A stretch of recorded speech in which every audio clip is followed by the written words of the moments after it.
Hello बच्चों, कैसे हो आप सब। आई होप आप सब अच्छे होंगे। तो चलिए मैं आपको एक कहानी सुनाती हूँ। यह कहानी है कौवा और सांप की कहानी। नगर के पास बरगद के पेड़ पर एक घोंसला था जिसमें वर्षों से कौवा और कौवी एक जोड़ा रहा करता था। दोनों वहाँ सुखमय जीवन व्यतीत कर रहे थे। दिन भर भोजन की तलाश में वे बाहर रहते और शाम ढलने पर घोंसले में लौटकर आराम करते। एक दिन एक काला सांप भटकते हुए उस बरगद के पेड़ के पास आ गया। पेड़ के तने में एक बड़ा खोल देखकर वहीं निवास करने लगा। कौवा कौवी इस बात से अनजान थे। उनकी दिनचर्या यूं ही चलती रही। मौसम आने पर कौवी ने अंडे दिए। कौवा और कौवी बड़े प्रसन्न थे। अपने नन्हे बच्चों के अंडों से बाहर निकलने की प्रतीक्षा कर रहे थे।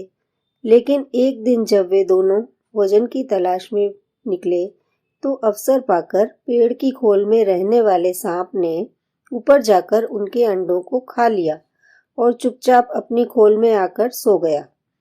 कौवा कौवी ने लौटने पर जब अंडों को घोंसलों में नहीं पाया तो वे बहुत दुखी हुए।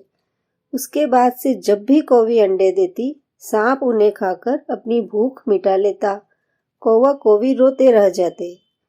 मौसम आने पर कौवी ने फिर अंडे दिए, लेकिन इस बार वे सतर्क थे। वे जानना चाहते थे कि आखिर उनके अंडे कहाँ गायब हो जाते हैं। योजना अनुसार एक दिन वे रोज की तरह घोंसले से बाहर निकले और दूर जाकर पेड़ के पास छुपकर अपने घोंसले की निगरानी करने लगे। कौवा कौवी को बाहर गया देख काला सांप पेड़ की खोल से निकला और घोंसले में जाकर अंडों को खा गया। आंखों के सामने अपने बच्चों को मरते देख कौवा कौवी तड़प कर रह गए। वे सांप का सामना नहीं कर सकते थे। वे उसकी तुलना में कमजोर थे। इसलिए उन्होंने अपने वर्षों पुराने निवास को छोड़कर अन्यत्र जाने का निर्णय लिया। जाने के पूर्व अपने मित्र गीदड़ से अंतिम बार भेंट करने पहुंचे। गीदड़ को पूरा वृत्तांत सुनाकर जब वे विदा होने लगे तो गीदड़ बोला, मित्रों, इस तरह भयभीत होकर अपना वर्षों पुराना निवास छोड़ना उचित नहीं है। समस्या सामने है तो उसका कोई न कोई हल अवश्य होगा।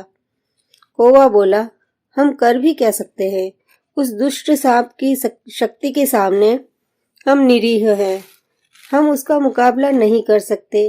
अब कहीं और जाने के अलावा हमारे पास कोई चारा नहीं है। हम हर समय अपने बच्चों को मरते हुए नहीं देख सकते। गीदड़ कुछ सोचते हुए बोला, मित्रों, जहाँ शक्ति काम न आए वहाँ बुद्धि का प्रयोग करना चाहिए। यह कहकर उसने सांप से छुटकारा पाने की एक योजना बनाई। अगले दिन योजना अनुसार कौवा कौवी नगर के सरोवर में पहुंचे, जहाँ राज्य की राजकुमारी अपने सखियों के साथ रोज स्नान करने आया करती थी। उस दिन राजकुमारी अपने वस्त्र और आभूषण किनारे रख सरोवर में स्नान कर रही थी। पास ही सैनिक निगरानी कर रहे थे। अवसर पाकर कौवे ने राजकुमारी का हीरो का हार अपनी चोंच में दबाया और कांव कांव करता हुआ राजकुमारी और सैनिकों को दिखाते हुए ले उड़ा।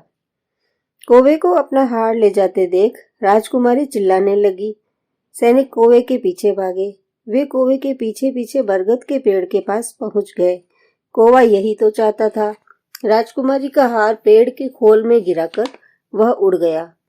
सैनिकों ने यह देखा तो हार निकालने पेड़ की खोल के पास पहुंचे। हार निकालने के लिए उन्होंने एक डंडा डाला। उस समय सांप खोल में ही आराम कर रहा था। डंडे के स्पर्श से वह फन फैलाए बाहर निकला। सांप को देख सैनिक हरकत में आ गए और उसे तलवार और भाले से मार डाला। सांप के मरने के बाद कौवा कौवी खुशी खुशी अपने घोंसले में रहने लगे। उस वर्ष जब कौवी ने अंडे दिए तो वे सुरक्षित रहे। इस कहानी से हमें यह शिक्षा मिलती है कि जहाँ शारीरिक शक्ति काम न आए वहाँ बुद्धि से काम लेना चाहिए। बुद्धि से बड़ा काम किया जा सकता है और किसी भी संकट का हल निकाला जा सकता है। तो बच्चों, आपको ये कहानी कैसी लगी? आपको ये कहानी पसंद आई हो और ऐसी अन्य और कहानी आप सुनना चाहते हो तो इस चैनल को सब्सक्राइब करें, लाइक करें, शेयर करें। थैंक यू बच्चों।